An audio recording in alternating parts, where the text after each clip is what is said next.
Guys, मैं Sanjeev Kumar education mania से ही और एक बार सभी का स्वागत है हमारे चैनल एजुकेशन मेनिया पर। और जैसा कि आप सभी को पता है कि हमारे यहाँ पे एक्सरसाइज चल रही है मैट्रिक्स से रिलेटेड, आव्यूज से रिलेटेड।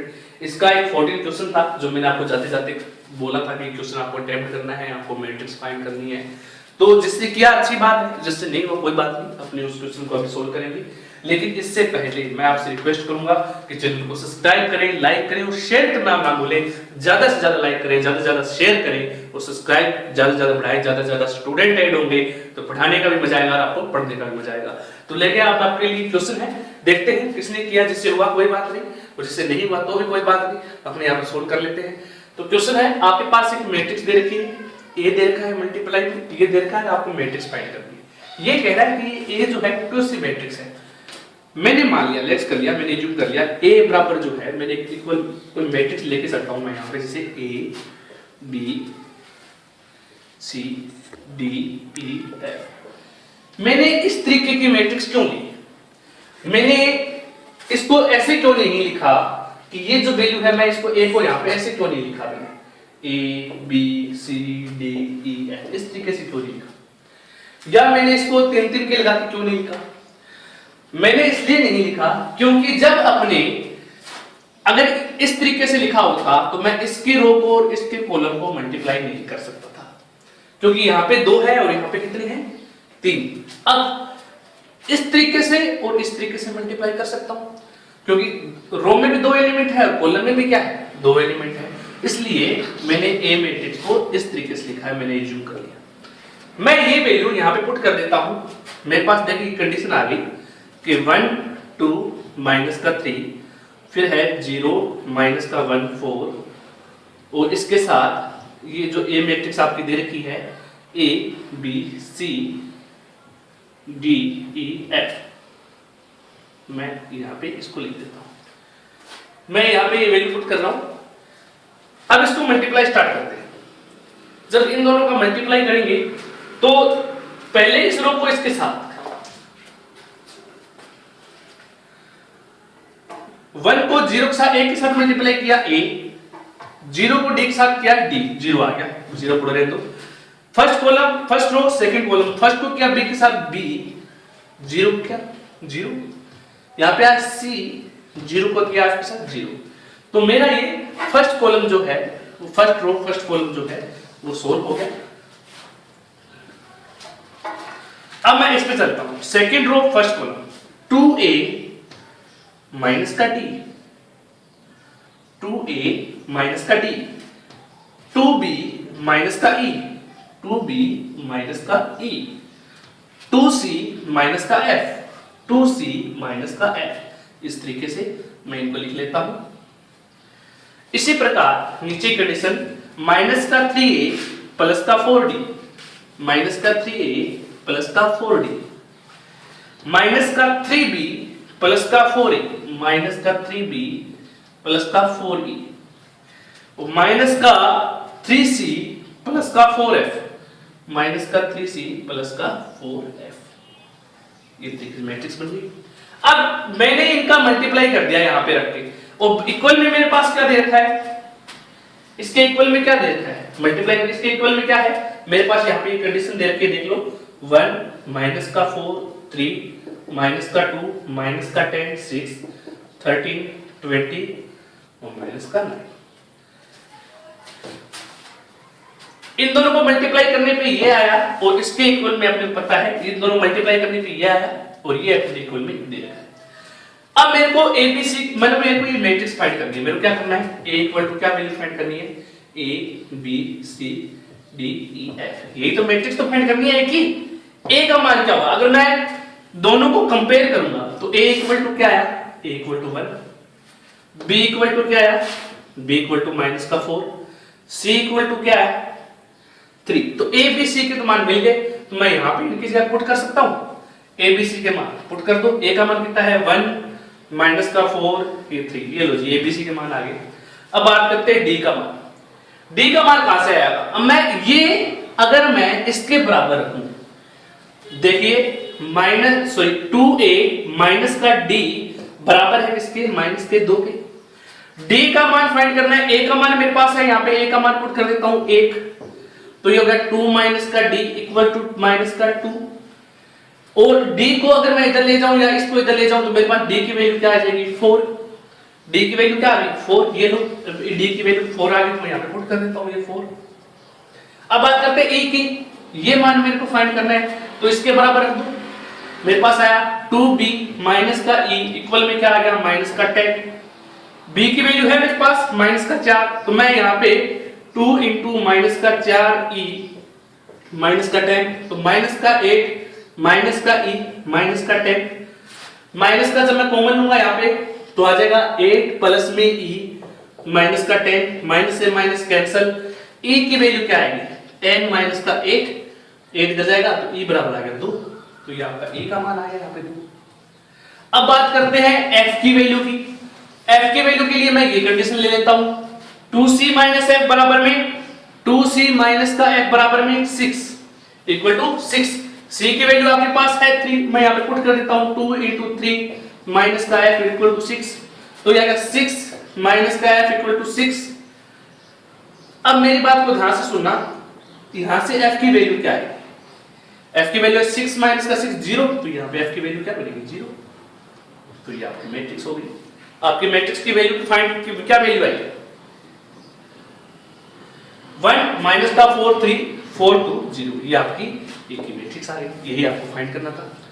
अब चलते हैं, इजी सा क्वेश्चन था, बस जो आपको अगर मैट्रिक्स एज्यूम करनी हो, मैट्रिक्स फाइंड करनी हो तो उसको आप मैट्रिक्स मान लो उस ABC और बाद में उसके जो है वैल्यू निकाल लो आप। अब चलते हैं नेक्स्ट क्वेश्चन पे, जो इस एक्सरसाइज का लास्ट क्वेश्चन है और वेरी इंपॉर्टेंट, उससे इस बार आने के चांस भी है उसके। देखिए क्वेश्चन, देखिए बहुत ही इंटरेस्टिंग क्वेश्चन है ये, इस एक्सरसाइज का लास्ट है, उसके बाद मिसलेनियस एक्सरसाइज स्टार्ट हो जाएगी आपकी विविध प्रश्नमाला। क्वेश्चन देखिए क्या है, आपके पास एक मैट्रिक्स दे रखी है A इक्वल टू दे रखा है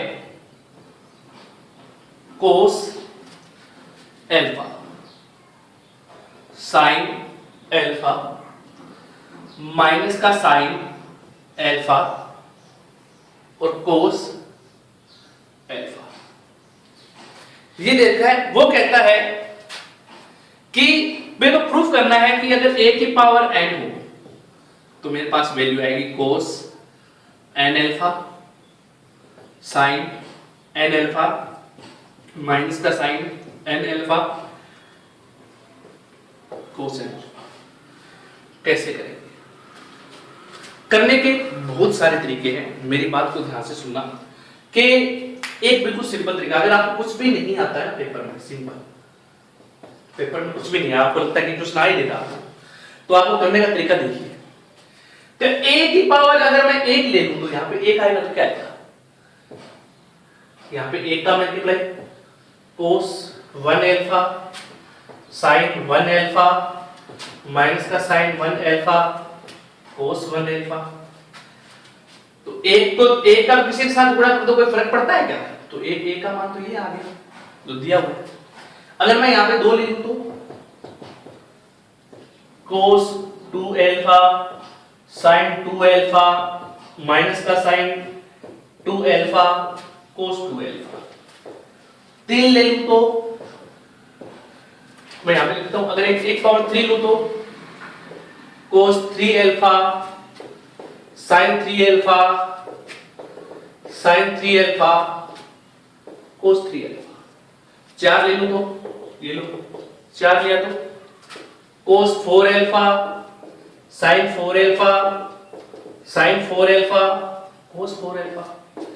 इसी प्रकार चलता जाएगा, अगर a की पावर n ले लूं तो क्या आएगा cos n alpha sin n alpha sin n alpha cos n alpha, ये क्वेश्चन होता है।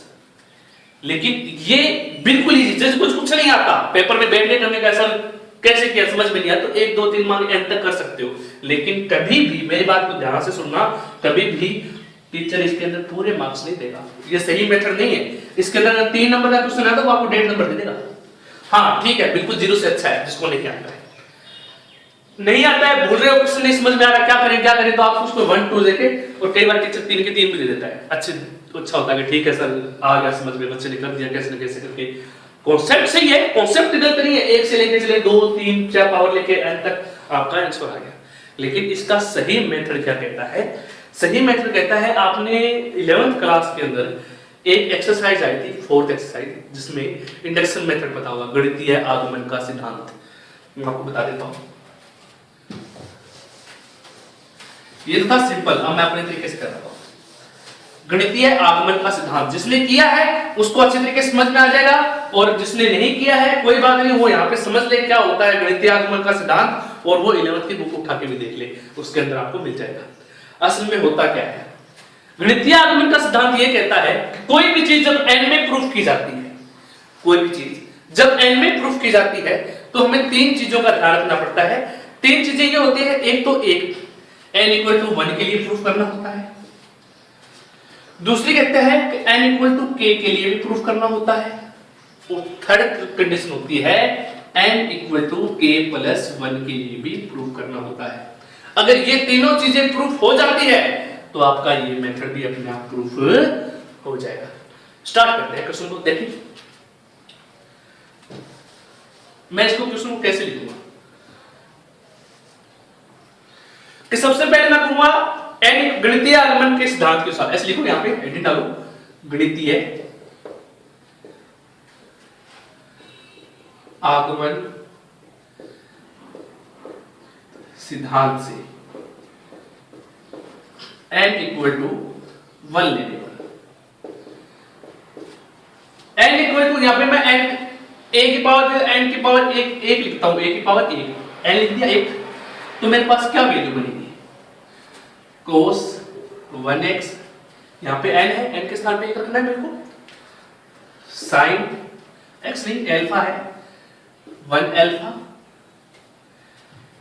माइनस का sin 1 अल्फा और cos 1 अल्फा। अच्छा, एक को किसी के साथ गुणा करते हैं तो कोई फर्क होता है क्या? कोई फर्क नहीं होता। इसको चाहे एक को हटा दो तो ये आपकी वैल्यू आ गई क्या, 1 पावर 1 बराबर 1 की पावर 1 तो a ही होती है, तो a इक्वल टू ये पहली वैल्यू आ गई। मतलब n बराबर 1 के लिए क्या है, n इक्वल टू 1 के लिए सत्य है, n इक्वल टू 1 के लिए सत्य है। ये अपनी कंडीशन पहली हो गई। तो जब अपने इसके गणितीय आगमन सिद्धांत के अंदर क्या करते हैं कि जब n बराबर 1 के लिए सत्य है तो माना n बराबर k के लिए भी क्या होगा, सत्य होगा। तो माना n इक्वल टू k के लिए क्या होगा, k के लिए सत्य होगा, मान लिया। अब सत्य होगा तो a बराबर, अब n के स्थान पे क्या लेना है, k, तो ये k आ गया यहां पे। अब मेरी कंडीशन क्या बनेगी, cos k अल्फा, n के स्थान पे k आ गया, sin k अल्फा माइनस का sin k अल्फा और cos k अल्फा। अतः लीजिए, तो अतः n equal to k plus 1 के लिए सत्यता की जांच, सत्यता की जांच। n बराबर 1 के लिए सत्य है, हमने मान लिया सर k के लिए भी सत्य होगा, क्योंकि n के एक k का मान कुछ भी हो सकता है। जब ये दोनों मान सत्य है तो गणितीय आगमन का सिद्धांत कहता है कि हम n बराबर k प्लस 1 के लिए जांच करेंगे। तो अगर ये सत्य आता है, अगर मैं a की पावर k प्लस 1 लेके चलूं तो मेरे पास कंडीशन क्या बननी चाहिए, मुझे बताओ। मेरे पास कंडीशन बननी चाहिए cos k plus 1 alpha, sin k plus 1 alpha minus का sin k प्लस 1 अल्फा और cos k प्लस 1 अल्फा। अगर मेरी k प्लस 1 के लिए ये मान आता है, अगर मेरा k प्लस 1 के लिए ये मान आता है तो ये सत्य है, और ये कंडीशन भी 1 पावर n के लिए भी क्या होगा, सत्य होगा। मुझे ये मान निकालना है। अब मुझे ये मान निकालने के k प्लस 1 के लिए जांच करने के लिए क्या करूंगा, जिसको उतारना है रफ कर लो, मेरे को ये प्रूफ करना है, ये चीज मैं रफ कर रहा हूं यहां से। अब मैं कहूंगा n equal to k plus 1 के लिए, मेरी बात को ध्यान से सुनना, तो a की पावर k प्लस 1 मैं इसको कैसे लिख सकता हूं, यहां पे है ना, ये प्रूफ करना है मेरे को k प्लस 1। इस k प्लस 1 को मैं ऐसे लिख सकता हूं क्या, a की पावर a डॉट a, कैसे लिख लो, यहां पे लिख दो, यहां पे लिख दो। क्या मैं इस चीज को ऐसे लिख सकता हूं, बिल्कुल लिखता हूं, क्योंकि पावर यहाँ पे कितनी है, एक, दोनों की पावर आधार से पावर जुड़ जाएगी k+1, तो मैं इनको ऐसे अलग करके लिख दिया।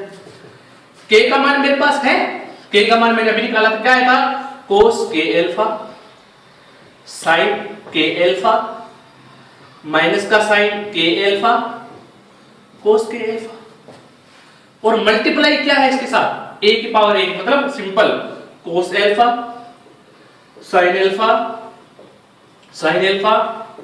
cos alpha. अब मैं इन दोनों का जो मल्टीप्लाई है मैं ऊपर कर रहा हूं, यहां पे देख लेना, इसके बाद का जो स्टेप है मैं ऊपर लिख रहा हूं, इसको इसके साथ मल्टीप्लाई किया, cos k अल्फा मैं यहां पे लिख रहा हूं, cos k अल्फा मल्टीप्लाई है किसके साथ, cos अल्फा के साथ, sin k अल्फा मल्टीप्लाई है माइनस के sin अल्फा के साथ, तो माइनस का sin k अल्फा मल्टीप्लाई है sin अल्फा के साथ। अच्छा, अब मैं नीचे आता हूं, फर्स्ट रो सेकंड कॉलम, मतलब आगे cos k अल्फा मल्टीप्लाई करूंगा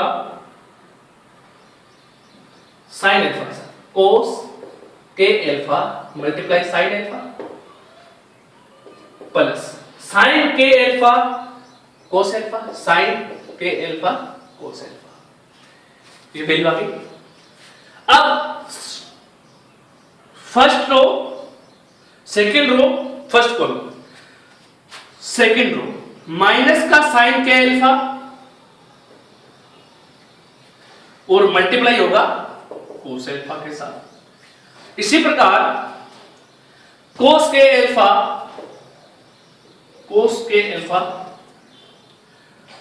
sin माइनस के sin अल्फा के साथ मल्टीप्लाई होगा।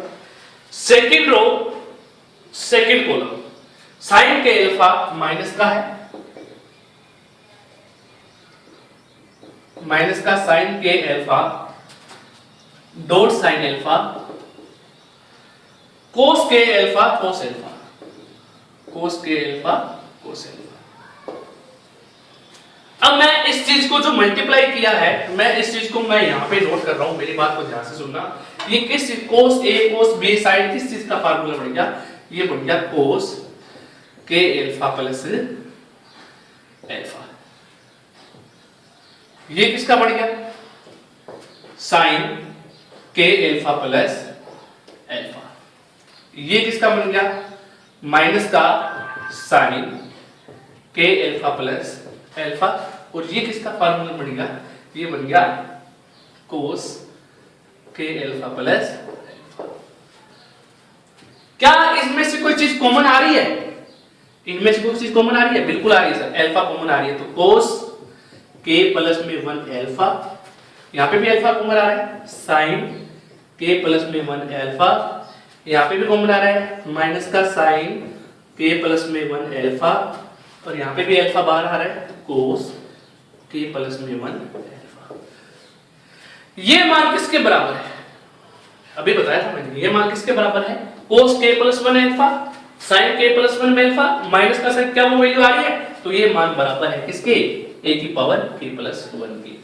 तो ये a की पावर k प्लस n बराबर n equal to k plus 1 के लिए क्या है, सत्य है। तो a की पावर n के लिए भी क्या होगा, सत्य होगा। तो ये क्वेश्चन था, ये आपकी एक्सरसाइज कंप्लीट हो गई। अब आपको इसमें जो मिसलेनियस एक्सरसाइज है उसके क्वेश्चन आपको घर पे करके देखें, कल से अपने इसके मिसलेनियस भी स्टार्ट करा देंगे। इससे पहले जाते जाते मैं आप सभी से रिक्वेस्ट करूंगा, चैनल को लाइक कीजिए, शेयर कीजिए और ज्यादा से ज्यादा सब्सक्राइब कीजिए और ज्यादा से ज्यादा स्टूडेंट को ऐड कीजिए। घर पे रहें, स्वस्थ रहें, मेहनत करते रहें, बड़े बुजुर्गों का ख्याल रखें। धन्यवाद। जय हिंद, जय भारत।